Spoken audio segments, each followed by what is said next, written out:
Today on the Quarter Hour, one of the longest legacy brands in radio.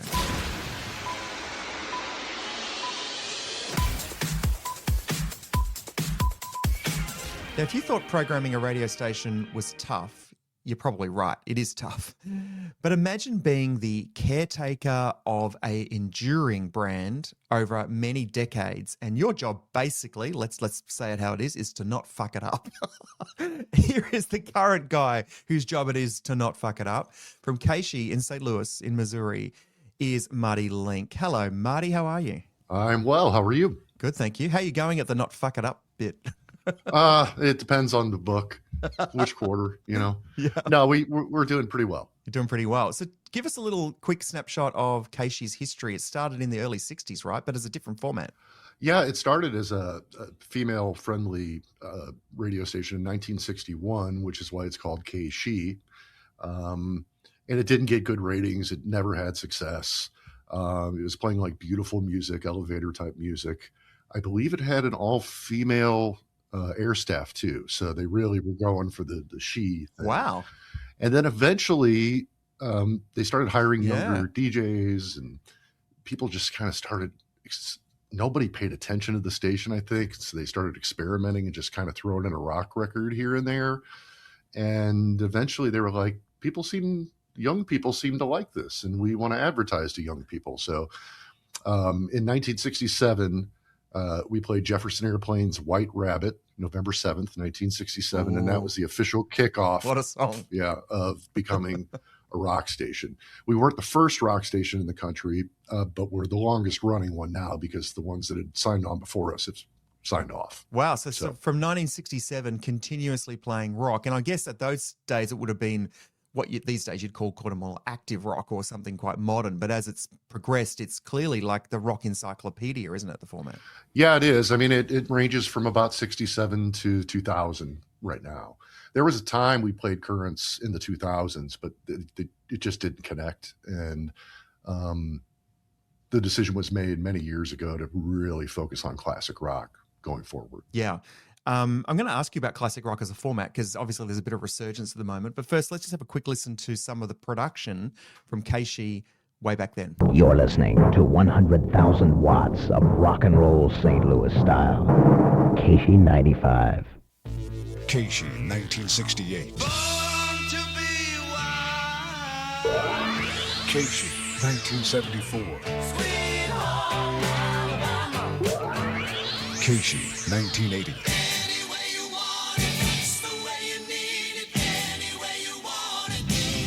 KSHE 95, and the legacy lives on. KSHE! God bless you. It still stands up today, Marty, that stuff.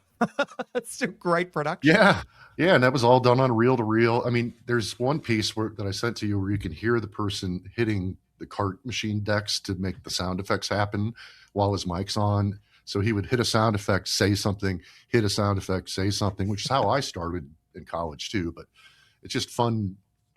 I can hear those buttons, and it cracks me up. Yeah. That's awesome. Yeah, and look, I think too with KSHE, for me, when I first became aware of it a few years ago in working with you, it struck me that the legacy of the station is its strongest asset. The fact that it has been so consistent and so, I guess, a haven for rock. You know, if you're really into rock, there's nowhere else to go. It's KSHE.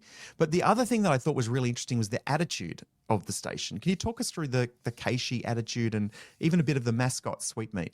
Sure. I mean, the way it's produced today, the music is older, but we make sure that we're talking about things that are happening in the world today. And I like to produce in an active rock kind of sound. Like the imaging is harder than the music. Right. But we do make special imaging that goes into extremely hard music, about, we're not responsible for the damage to your ears this song causes or whatever. Real rock radio is really the big part of the brand. And that came around in the 80s, early 80s, late 70s.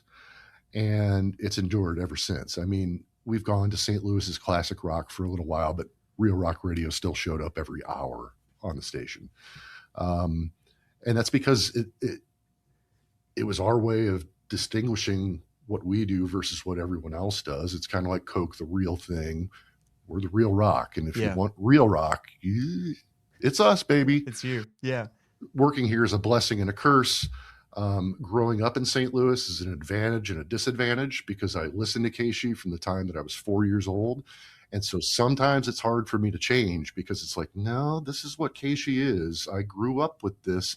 I was an intern there in the 90s. I was the assistant program director in the early 2000s. And I've been here since 2019 as program director. So don't fuck it up. You're right. It goes through my mind all the time. Well, and I know that this is not a new formula, but we often say that you can hear the programmer through the speakers. You can hear their attitude and sense of humor and stuff. Yeah. And the great stations, no matter which format, have that. And you can kind of tell sometimes the stations are a bit off because you don't, I can't get a sense of who this is, right? Now, knowing you've got a really wicked sense of humor, and you have, I don't know, you're able to kind of turn things into something that could be boring, like just a straight music sample or a promo, and make it really interesting. And that's why I brought up Sweet Meat, because you're not only custodian of a brand and a radio station, you're custodian of a mascot, right? Yes. And it's a real life mascot. I think we're on our 5th version of Sweet Meat that, the tallest street teamer gets into the costume whenever we go out anywhere. And it's like a Major League Baseball mascot when Sweet Meat shows up. I mean, people clap, cheer when he walks through the door. His head's like this big, And right. Yeah, the thing about Sweet Meat, that was actually stolen. So there was this band named Bloodwind Pig, and they put out an album in the mid-'60s with Sweet Meat on it. And in the early 70s, someone who worked at KSHE was like, that's pretty cool. A pig with headphones smoking a joint. We're going to use that. And it got settled sometime in the late 70s, early 80s, where we now have it and it's ours. And we're not worried about Bloodwind Pig coming and getting us right. and suing us. But that mascot, we sold over $200,000 worth of T-shirts last year with that mascot on it. Wow. Yeah. We do these pop-up stores 4 to 6 times a year. We go out to a bar, set up shop. It's a big shop with a lot, we've got sweatshirts, ball caps, T-shirts, KSHEstuff.com is where you go to get it. And if we were like a company that actually knew what we were doing in retail, we could probably sell $500,000 or $1 million, but we just budget, here's $70,000. We'll spend it on some shirts and we'll try and sell it for double what we paid for it. And there you go. That's kind of what happens. Yeah, absolutely. But the reasons I think Sweet Meat connected is this was a new station for kids, right? High school kids, college kids. And it showed that you didn't have to be beautiful. You could just have a joint sticking out of your mouth and look like a pig and have headphones on and you are cool. And I think that's why it connected. Yeah, exactly. And it was at a time too where, wars were happening, protests were happening, assassinations and things like that. But young people they just wanted to rebel. Yep. And this was their symbol. Yeah. And my brother had the KSHE Sweet Meat bumper sticker on his bedroom door when I was a kid. Wow. So that's how I got introduced to it. You still see it on cars all over the city. Yeah. Amazing. The only station that maybe rivals us is Joy FM, the religious station, because I think people think if you put that sticker on your car, you go to heaven for free. Right.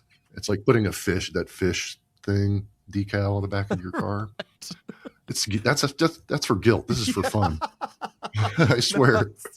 Well, growing up as a Catholic, I can identify with that statement. Yeah, me too. Me too. Okay, so let's talk about your role as a programmer then. And I sort of was joking really when I said don't fuck it up. But how much do you feel the pressure of maintaining the consistency versus going, I really want to change that one thing. I wonder if I should or could. Where does your day-to-day mind go as a programmer? I think because I grew up listening to it. I think because I was an intern here during the glory days, I think because I was the APD and now I've been here for almost 7 years. I don't think about that as much anymore. The first year though was like, you have to go through a year of everything to evaluate in most jobs. And because there are seasonal things that happen, there are things that, Rocktober happens every October. And once you go through it once, then you're like, okay, I know what I like about that. I know what I would change for sure. And then you gradually make those changes. And as long as it's gradual, it's still KSHE to me. But if you ever just turn it, and people would freak out. Yeah. My inbox, I have access to the feedback inbox from our website at KSHE95.com. And people are way more passionate about this station than any other station I've ever worked for by a mile. If you screw something up, you hear about it. If you do something well, you also hear about it sometimes. But if you screw something up in their mind, like there was a woman who called me and left voicemails 30 plus times last year because we don't play enough Journey. Okay. I could shoot you the database if you want to see, but I try to placate everybody or help if they have a valid concern. But I mean, just the passion that these people have, because it's their radio station. They grew up with it. They had sex to it in the back of their car for the first time. That was their soundtrack when they lost their virginity. A lot of people, and people tell me people have tattoos. It is insane. Insane, yeah. But it's fun. So how does that change your thinking or modify your thinking in terms of recruiting air staff? Do you think there has to be someone who is absolutely a classic rock or a rock devotee, or do you just simply go, I like the sound, we can kind of help them with the music? I like the sound, we can help them with the music. But I do think, not to brag, but we have top level talent on the station. 80 Roundtree has been on in 30 different huge markets. Tim Virgin was on in Chicago and Phoenix, and he's also doing The Drive, our other classic rock station, from St. Louis in Chicago. So like top Learn is like an up and coming, amazing midday talent. And she's also on the Rizzuto show. So like, and Alice Cooper at night, but he's not really here, but KSHE has to have great people who can tell great stories and at least purport to live the lifestyle, but they actually do. In our case, Tim Virgin, Harley riding guy, 80 Roundtree, encyclopedia professor of rock type stuff going on there. And Lauren's just like a cool chick who likes to talk about things that guys are into. So it worked. And she's learned rock music over the years, and now she's in a rock band. So, but she knows it all now. I mean, she's been here for 15 years or something like that. Indoctrinated. Well, Marty, thanks for taking some time with us. We could talk forever about the history and all the stuff that's happened, but I was always curious about the responsibility of doing that job, because, for some people, the idea of getting into radio as a programmer particularly, and I say this kindly, is to fiddle, is to kind of change, and that's the job, is to kind of, what do I think is going to resonate with an audience? How can I do that? The creative acts of doing that are part of the reason. And I think you have probably, I'm sure you admit, the best job in radio, but I would also say you've probably got one of the most challenging, because you're walking a tightrope, even though you know how far it is to the ground and your bearings, is that, like you say, one sort of slip off and you'll hear about it, which is a blessing and a curse, I'm sure. Lots of blessings, lots of curses. But yeah, I really do enjoy the job, and I appreciate all your kind words. Thank you, Marty. And we're going to put a bit more production in our P1 WhatsApp group, because you sent across a heap of classic stuff. And it's just so good to hear production that, as I said, still stands up today. So if you're one of our P1s or you haven't joined yet, go to thequarterhour.com. We will put some more production in there with this episode, and you'll get to hear some of the great work that has been done over KSHE from St. Louis over many years. Thanks, Marty, for joining us. Thank you. Marty Linck there, the programmer-in-chief, the head of KSHE95 in St. Louis. Okay, some quick liner notes to wrap up. I'm going to buy something from the KSHE store, and I'm going to give it away to our P1. So I'm going to kshestore.com, and I'm going to go and find a classic piece of KSHE merch. I will stick it in the P1 chat. So if you'd like to enter that, again, become a P1, and I'll give away some of that stuff. I've got some I treasure at the KSHE merch that I have. And a couple of quick shout outs to P1s. Jess Carey, thanks Jess, appreciate you coming on the journey. Callum Jones, Benny G, Simon Chivas, Travis Holland, Jeff Miles, and Grant Johnson, who I met at the Herd event from Ace Radio. Thanks for coming up to say hello, Grant, and thanks for listening as well. KSHE! God bless you. I do love that one. If you've got a radio station you think we can nerd out on together, just email me, wade@thequarterhour.com. That's WADE at thequarterhour.com. And I'd love to talk to someone who's got a great story about a great radio station anywhere in the world. But for now, dear listener, that's been The Quarter Hour. See ya.